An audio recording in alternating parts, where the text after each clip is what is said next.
Chapitre 15. Dès le matin, les grands prêtres convoquèrent les anciens et les scribes et tout le conseil suprême. Puis, après avoir ligoté Jésus, ils l'emmenèrent et le livrèrent à Pilate. Celui-ci l'interrogea. « Es-tu le roi des Juifs ?»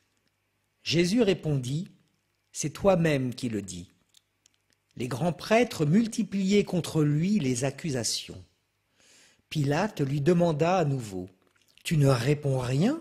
Vois toutes les accusations qu'il porte contre toi. » Mais Jésus ne répondit plus rien, si bien que Pilate fut étonné. À chaque fête, il leur relâchait un prisonnier, celui qu'il demandait. Or, il y avait en prison un dénommé Barabbas, arrêté avec des émeutiers pour un meurtre qu'ils avaient commis lors de l'émeute. La foule monta donc chez Pilate et se mit à demander ce qu'il leur accordait d'habitude. Pilate leur répondit, « Voulez-vous que je vous relâche le roi des Juifs ?» Il se rendait bien compte que c'était par jalousie que les grands prêtres l'avaient livré. Ces derniers soulevèrent la foule pour qu'il relâche plutôt Barabbas. Et comme Pilate reprenait, « Que voulez-vous donc que je fasse de celui que vous appelez le roi des Juifs ?» De nouveau ils crièrent, « Crucifie-le » Pilate leur disait, « Qu'a-t-il donc fait de mal ?» Mais ils crièrent encore plus fort, « Crucifie-le » Pilate, voulant contenter la foule, relâcha Barabbas, et après avoir fait flageller Jésus, il le livra pour qu'il soit crucifié. Les soldats l'emmenèrent à l'intérieur du palais, c'est-à-dire dans le prétoire.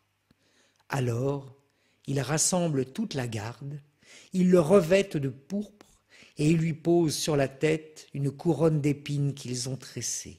Puis ils se mirent à lui faire des salutations en disant « Salut, roi des Juifs !» Ils lui frappèrent la tête avec un roseau, crachaient sur lui et s'agenouillaient pour lui rendre hommage. Quand ils se furent bien moqués de lui, ils lui enlevèrent le manteau de pourpre et lui remirent ses vêtements. Puis, de là, ils l'emmenèrent pour le crucifier et ils réquisitionnent pour porter sa croix un passant, Simon de Cyrène, le père d'Alexandre et de Rufus qui revenait des champs. Ils amenèrent Jésus au lieu dit Golgotha, ce qui se traduit lieu du crâne ou calvaire. Ils lui donnaient du vin aromatisé de myrrhe, mais il n'en prit pas. Alors ils le crucifient, puis se partagent ses vêtements en tirant au sort pour savoir la part de chacun.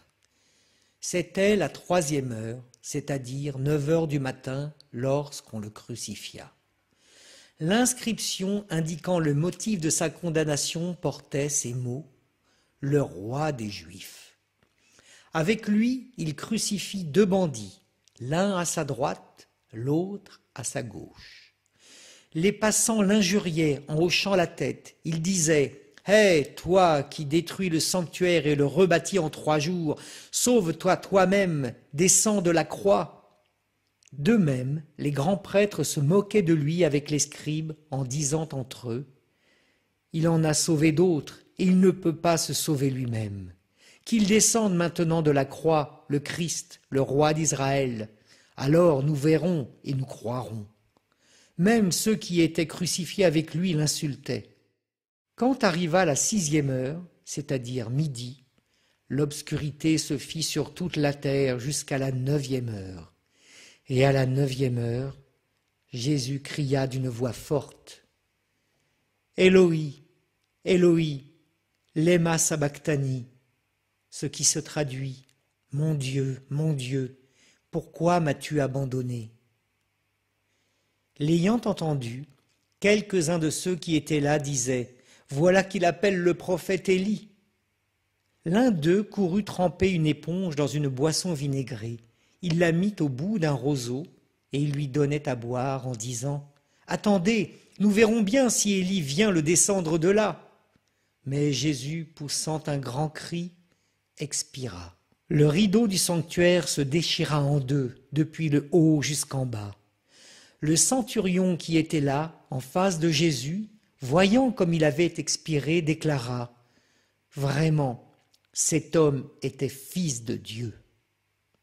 Il y avait aussi des femmes qui observaient de loin, et parmi elles, Marie-Madeleine, Marie, mère de Jacques le Petit et de José et Salomé, qui suivaient Jésus et le servaient quand il était en Galilée, et encore beaucoup d'autres qui étaient montés avec lui à Jérusalem.